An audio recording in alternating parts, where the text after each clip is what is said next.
10 crazy claims of real-life encounters with gremlins. Number 1. The Hopkinsville goblin incident involves some rather outlandish claims.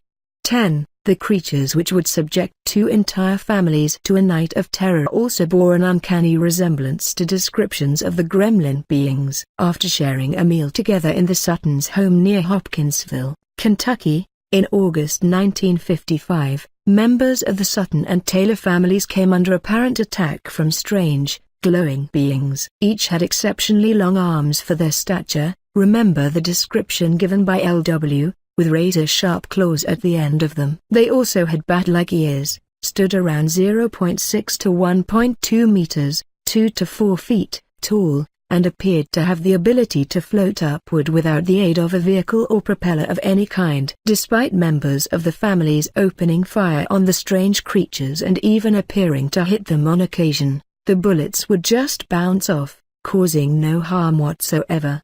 The attack would last for hours. Police who were called to the scene afterward noted that there were indeed distinct signs of an outside disturbance. The incident is still unexplained. Number 2. Although these last 2 examples didn't take place in the air, the descriptions of the creatures match those given by pilots in World War II almost entirely. Furthermore, they both occurred after the early 1950s, when the sightings by pilots had stopped completely, coincidentally or not. In 1961, Ralph Lull claimed to have been investigating the Brown Mountain Lights. He encountered a mysterious 3 to 3.7 meter wide, 10 to 12 feet, orb, which he felt scanned him. He followed it into the caves of Brown Mountain. He found his way into a network of precision-carved underground tunnels and ultimately ended up in a huge chamber. It was here that Lull claims a voice from the orb spoke to him and revealed cosmic information. Lull later returned to the cave and was taken to Venus, where he met a number of Venusians and had sex with a beautiful Venusian woman. After returning from this trip, he found the mummified remains of what appeared to be an alien being in the cave. 9. Although he recovered and photographed the corpse, the body itself was said to have been destroyed in a suspicious fire at the shop which Lull owned. The creature, whether it is genuine or a hoax, is remarkably similar to the descriptions of the gremlins given by pilots decades earlier and is often referred to as goblin-like, which leads us on to our last entry. Number 3. Another account credited to Laming is that of Chris Jarrett, the sole survivor of a wartime mission, again carried out in a Lancaster plane, that crashed in northern France in 1942. 8. According to Jarrett, who Laming spoke with in the mid-1990s, the Lancaster was en route to Germany on a night mission. Shortly after entering French airspace, an engine failure began to seize the plane. Attempting to regain control only resulted in the other 3 engines all shutting down at once, something that shouldn't have happened. As Jarrett told Laming, that left us with nothing but a full bomber load and plenty of petrol, so we just went down. According to Jarrett, he jumped out the stricken bomber's front hatch and landed just in time to see it disappear over a hill and burst into flames. While the cause of the crash is not known, it would appear that the talk at the time, of course, blamed gremlins. Furthermore, many accounts of these creatures from pilots described engines failing in exactly the same manner, such as that of Wigner, which we looked at a moment ago. Number 4. Researcher and author John Laming served for decades in the aviation industry, both in Australia and the United Kingdom.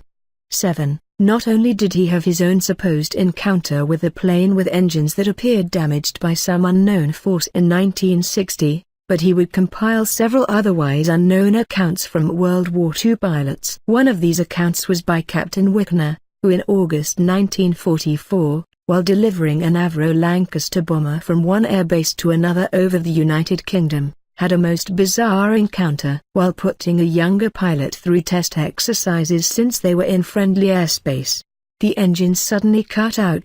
Due to his experience and skill as a pilot, Wigner managed to gain control of the plane and brought it in for an emergency landing at the first available airbase. Bizarrely, as soon as the Lancaster touched down, the engines roared back into life. Perhaps even more strange, the bomber was put under armed guard, and Wigner was replaced by an unknown pilot to complete the delivery. According to Wigner, there were several unreported crashes of Lancaster planes during this time, all of which had resulted in the deaths of the entire crews. Number 5. As we mentioned earlier, the plethora of early reports from Royal Air Force, RAF, pilots and personnel would force the British government, via the Ministry of Defence, to issue standard advice on how to deal with such creatures.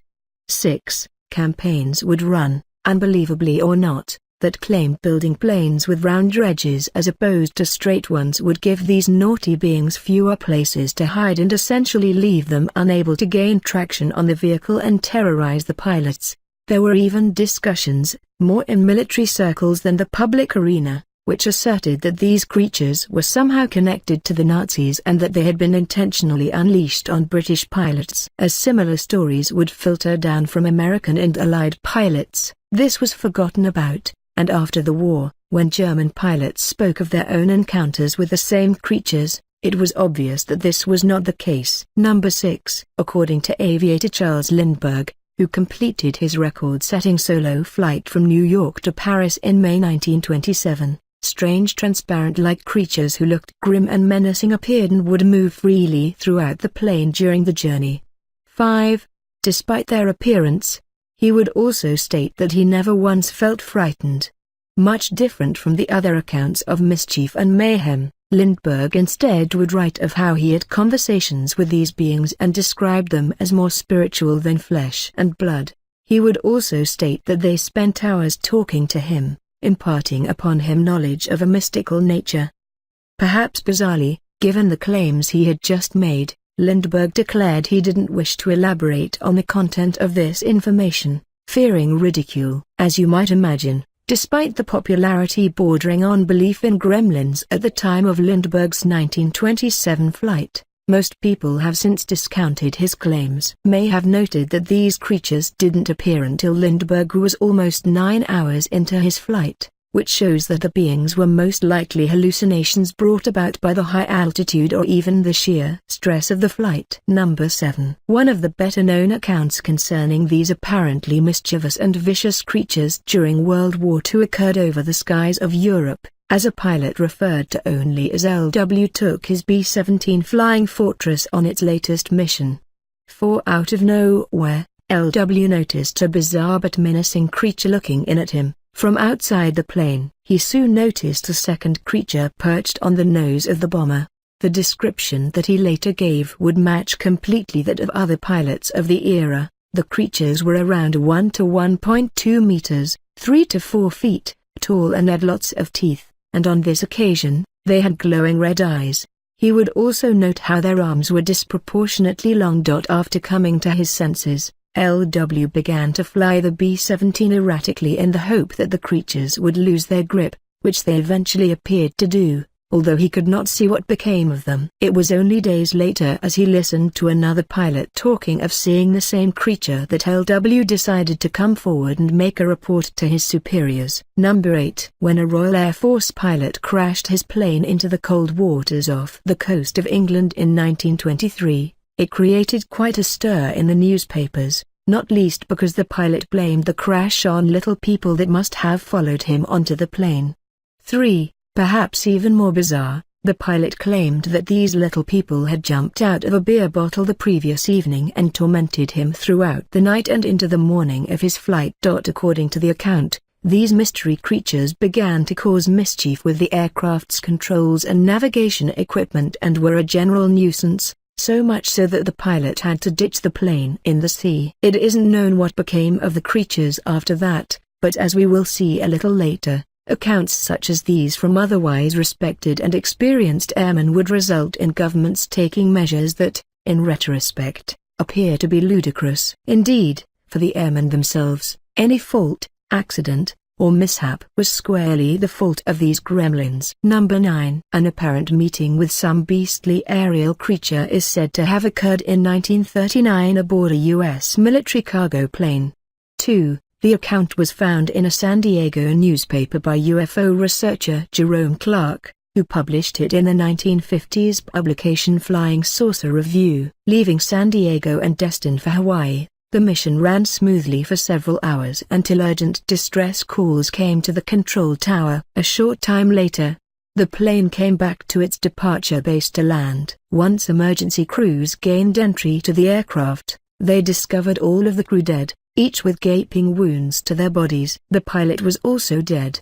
The co-pilot apparently survived just long enough to bring the plane home before dying minutes after landing. Even stranger, each of the pilots had drawn their standard-issue service pistols. Each had also emptied their guns, with spent shells found by their feet. Number 10. Perhaps the first written account of strange creatures bothering Britain's finest in the air came in The Spectator in the early 1920s. An article stated, "The Royal Naval Air Service in 1917 and the newly constituted Royal Air Force in 1918 appear to have detected the existence of a horde of mysterious and malicious sprites whose whole purpose in life was to bring about as many as possible of the inexplicable mishaps." Although many researchers source this particular account, there appears to be no known exact date for the publication that carried the story. There is certainly no doubt, however, that these bizarre creatures were a talking point of British pilots up until the mid-1940s, as war raged. In fact, The Spectator made another reference to gremlins, including a full description of them as 1.2-meter tall, 4 feet, creatures with large ears and large teeth, on January 10, 1943. 1. The article may have been a joke or a reference to Walt Disney's plans to make an animated film about the mischievous little creatures, which never came to fruition.